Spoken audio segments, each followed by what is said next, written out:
قرآن کا حسن ہے، یہ کلام کی بلاغت ہے۔ ہماری بدقسمتی ہے کہ ہم قرآن کے حسن کو نہیں پہچانتے، ہم اس حد تک نہیں پہنچتے جہد کر کے کہ قرآن کا حسن دیکھ سکیں، تو اس پر پردہ ہی پڑ رہتا ہے، پردہ ہی پڑا رہتا ہے۔ تو یہ ہمارے سارے بچے اور میں مجھ سمیت ہم ایسے ہیں کہ اللہ نے ہمیں قرآن کے ساتھ جوڑا، حدیث کے ساتھ جوڑا، اس کا احسان ہے، لیکن ہمارے پاس وہ بینائی نہیں جس سے ہم حسن قرآن کو دیکھ سکتے، حسن حدیث کو دیکھ سکتے۔ میرے نبی عبداللہ بن سلام، پہلا دن ہے جمعہ کا، اور میرے نبی بنو سالم کے محلے میں جمعہ کی نماز پڑھانے کے لیے خطبہ دے رہے ہیں، اور وہ آ کر سننا چاہتے ہیں یہ نبی کیا کہتا ہے۔ تو آپ کا ایک جملہ اس میں ہے،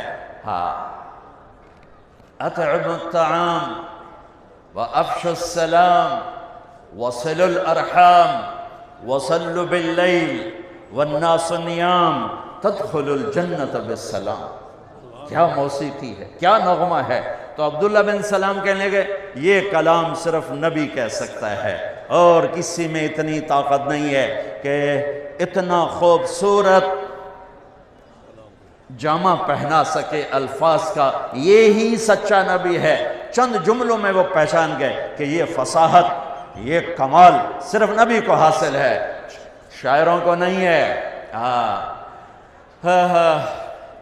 سبع معلقہ، 7 بڑے شعراء کا کلام لٹکا ہوا تھا بیت اللہ میں، فیصلہ نہیں ہو رہا تھا کون سا کلام زیادہ فصیح ہے، 7 لٹکا دیے، اس سے بہتر آئے گا تو اس کو لٹکایا جائے گا۔ سال ہا سال گزر گئے، کوئی شاعر ایسا کلام نہیں کہہ سکا کہ ان کو اتارا جاتا۔ 7 شعراء کے قصیدے، اس میں ایک شاعر لبید کو ایمان ملا رضی اللہ تعالی عنہ، باقی 6 کفر میں مر گئے۔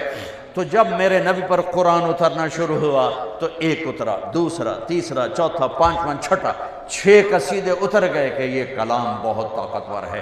لوگوں نے کہا امرؤ القیس کی بہن سے، وہ تو مر گیا تھا، بہن زندہ تھی، کہ تو بھی اتار دے، دیکھتی نہیں ہے محمد پہ کیسا کلام آ رہا ہے۔ وہ کہنے لگی ابھی میرے بھائی جیسا کلام نہیں آیا، جب آئے گا تو اتار دوں گی۔ پھر ایک آیت اتری سورہ ہود کی۔ قرآن سارا بہت فصیح ہے، اور پورے قرآن کی افصح آیت فی القرآن، قرآن کی سب سے فصیح آیت 19 الفاظ اور 21 اقسام بلاغت، 19 الفاظ اور 21 اقسام بلاغت۔ یا علامہ طنطاوی رحمۃ اللہ علیہ نے اپنی تفسیر میں ان سب کو ذکر کیا ایک ایک کر کے کہ اس 19 الفاظ میں 21 اقسام بلاغت ہیں جو انسان کے بس کی بات نہیں ہے۔ وقیل یا ارض ابلعی ماءکی ویا سماء اقلعی وغیض الماء وقضی الامر واستوت علی الجودی وقیل بعدا للقوم الظالمین۔ یہ آیت 19 الفاظ، 21 اقسام بلاغت۔ تو یہ آیت اتر، امرؤ القیس کا قصیدہ چمک رہا تھا، قفا نبک من ذکرى حبیب ومنزل بسقط اللواء بین الدخول فحوملی ففوضع فالمقرات لم يعف رسمها لما نسجتها من جنوب وشمعلی ترى بعر الأرآم في عرصاتها وقيعانها كأنه حب فلفل كأني غداة البين يوم تحمل لدى سمرات الحي ناقف حنظلي وقوفا بها صحبي علي مطيهم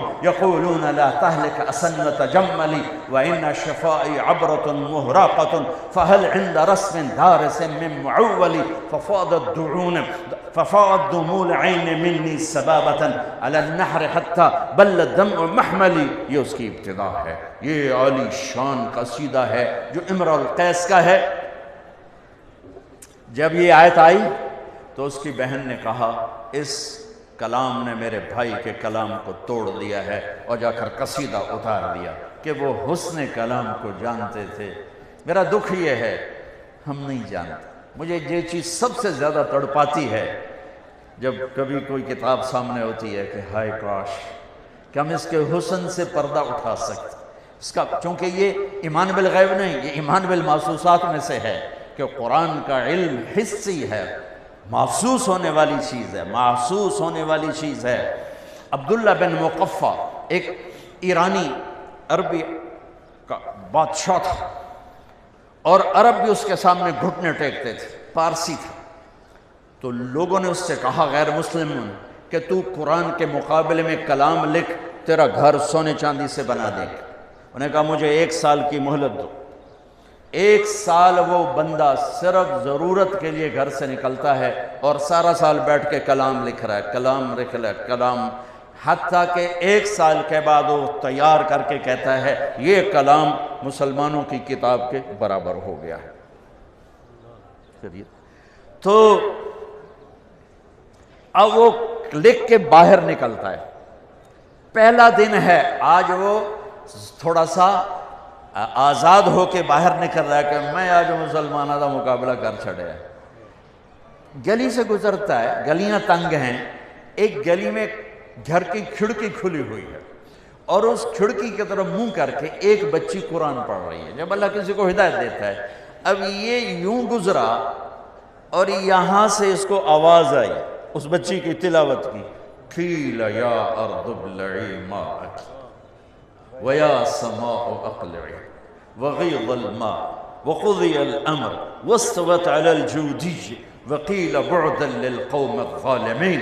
تو ایسے کانپنے لگا، کہنے لگا یا صفا، ہائے مر گیا، میرے 1 سال کی محنت کو یہ چند جملے کھا گئے، یہ چند جملے کھا گئے۔ واپس گیا، پھاڑ کے آگ میں ڈال کے کہنے لگا لا الہ الا اللہ محمد رسول اللہ۔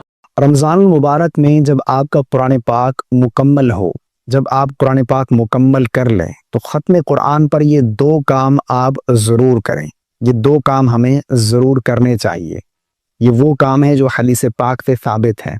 نبی کریم صلی اللہ علیہ وسلم اس طریقے سے ختم قرآن کرتے اور آپ کے اصحاب ختم قرآن پر یہ کام ضرور کرتے تھے۔ وہ کون سے 2 کام ہیں آج میں آپ لوگوں کے ساتھ یہی شیئر کرنے جا رہا ہوں، کیونکہ بہت سارے لوگ ایسے ہیں جو نہیں جانتے کہ ختم قرآن کا صحیح طریقہ کیا ہے، قرآن پاک مکمل ہونے پر ہمیں کیا کرنا چاہیے۔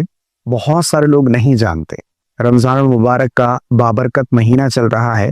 یہ وہ ماہ مبارک ہے کہ جس میں کثرت کے ساتھ مسلمان قرآن مجید کی تلاوت کرتے ہیں، کیونکہ قرآن کا ایک خاص تعلق ہے رمضان کے ساتھ، تو زیادہ تلاوت قرآن مجید کی رمضان میں ہی کی جاتی ہے۔ وہ لوگ بھی قرآن مجید ختم کر لیتے ہیں جو پورا سال ختم قرآن نہیں کر پاتے۔ سب سے پہلی بات کہ جب آپ ختم قرآن کریں تو ختم قرآن کا صحیح طریقہ کیا ہے، سب سے پہلے تو یہ جان لیجیے۔ بہت سارے لوگ کیا کرتے ہیں کہ جیسے ہی قرآن مجید کی آخری سورہ انہوں نے تلاوت کی، جس طرح کہ قرآن مجید کی آخری سورہ سورۃ الناس، قل اعوذ برب الناس، اس طرح تلاوت کریں گے، قرآن مجید بند کر کے رکھ دیں گے۔ یہ طریقہ ختم قرآن کا نہیں ہے۔ ختم قرآن کا صحیح طریقہ کیا ہے؟ رسول اللہ صلی اللہ علیہ وسلم کس طریقے سے ختم قرآن فرماتے؟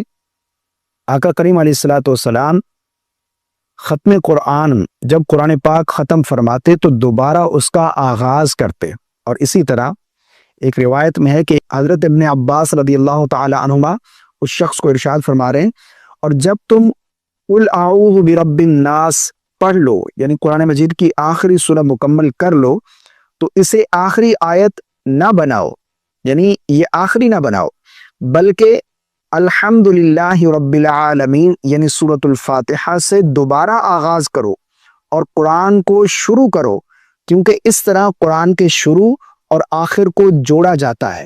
یعنی ختم قرآن کا صحیح طریقہ یہ ہے کہ جیسے ہی آپ سورۃ الناس آپ نے مکمل کی، قل اعوذ برب الناس من الجنۃ والناس تک آپ نے پڑھ لیا، تو اب آیت یہاں پر تلاوت کو ختم نہ کریں، بلکہ دوبارہ سورۃ الفاتحہ کی طرف لوٹیں، سورۃ الفاتحہ کی تلاوت کریں، مکمل سورہ فاتحہ، اس کے بعد سورہ بقرہ کی پہلی آیات اولئک هم المفلحون تک، یہاں تک آپ نے تلاوت کرنی ہے، ٹھیک ہے نا۔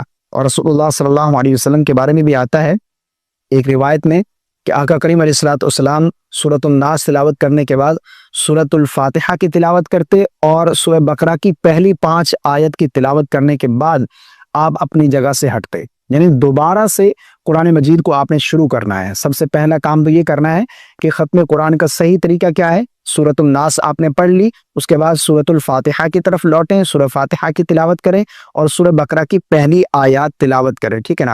اولئک علی ھدی من ربہم واولئک ھم المفلحون، یہاں تک آپ نے تلاوت کرنی ہے۔ ٹھیک ہے نا، پہلا کام تو یہ ہے، ختم قرآن کا صحیح طریقہ یہ ہے۔ اب اس کے بعد دوسرا کام آپ نے جو کرنا ہے وہ ہے ختم قرآن پر دعا۔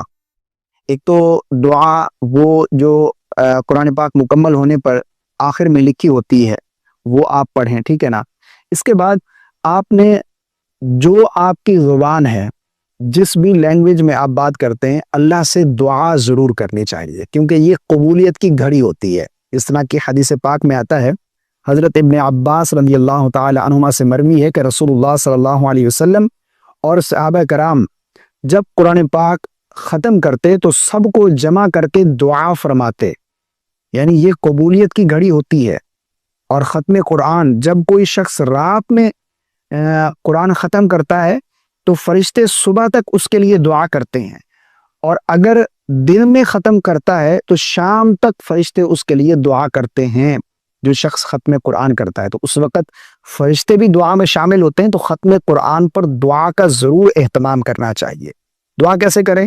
ہاتھ اٹھائیں، آپ اپنے فیملی ممبر کو جمع کر لیں، ٹھیک ہے نا، جو بھی بچے گھر میں جو بھی ہیں ان کو جمع کریں اور ہاتھ اٹھا کر دعا کریں اللہ سے۔ سب سے پہلے درود پاک پڑھ لیں، اس کے بعد پھر جو بھی آپ کو عربی دعائیں یاد ہیں، سورۃ الفاتحہ پڑھ لیں، عربی دعائیں جو آپ کو آتی ہیں وہ پڑھ لیں۔ اس کے بعد اللہ کی بارگاہ میں دعا کریں، اے اللہ جو تو نے توفیق عطا فرمائی ہے، تیری توفیق سے میں نے قرآن مجید مکمل کیا ہے، اے اللہ اگر پڑھنے میں کوئی غلطی ہو گئی ہو تو میرا مالک اپنی رحمت کے صدقے معاف فرما، اور اس پر جو تو نے مجھے ثواب عطا فرمایا ہے میں نبی کریم صلی اللہ علیہ وسلم کی بارگاہ میں تحفہ پیش کرتی ہوں یا کرتا ہوں، اگر کوئی اسلامی بھائی ہے تو اس طرح سے۔ اور پھر پوری امت مرحومہ کے لیے ایصال ثواب کریں، اور اپنے مرحومین کو اس وقت ضرور یاد رکھیں، مرحومین کو ایصال ثواب کریں۔ اور جو بھی آپ کی دعائیں ہیں، جو بھی آپ دعا کرنا چاہتے ہیں، کوئی بھی آپ کا مسئلہ ہے، کوئی بھی پرابلم ہے، اس وقت اللہ کی بارگاہ میں ہاتھ اٹھا کر دعا کریں، کیونکہ یہ قبولیت کی گھڑی ہوتی ہے، یہ وقت مقبولیت کا ہوتا ہے۔ اس وقت میں آپ جو دعا کریں گے اللہ آپ کی دعا کو قبول فرمائے گا، ٹھیک ہے نا۔ تو دعا کا ضرور اہتمام کرنا چاہیے۔ تو دو کام آپ نے جو کرنے ہیں، ایک تو ختم قرآن کا صحیح طریقہ کیا ہے یہ میں نے آپ کو بتا دیا، اور دوسرا جیسے ہی آپ نے قرآن پاک مکمل کرنا ہے تو دعا کا ضرور اہتمام کرنا ہے۔ یہ قبولیت کی گھڑی ہوتی ہے، اس وقت دعائیں قبول کی جاتی ہیں۔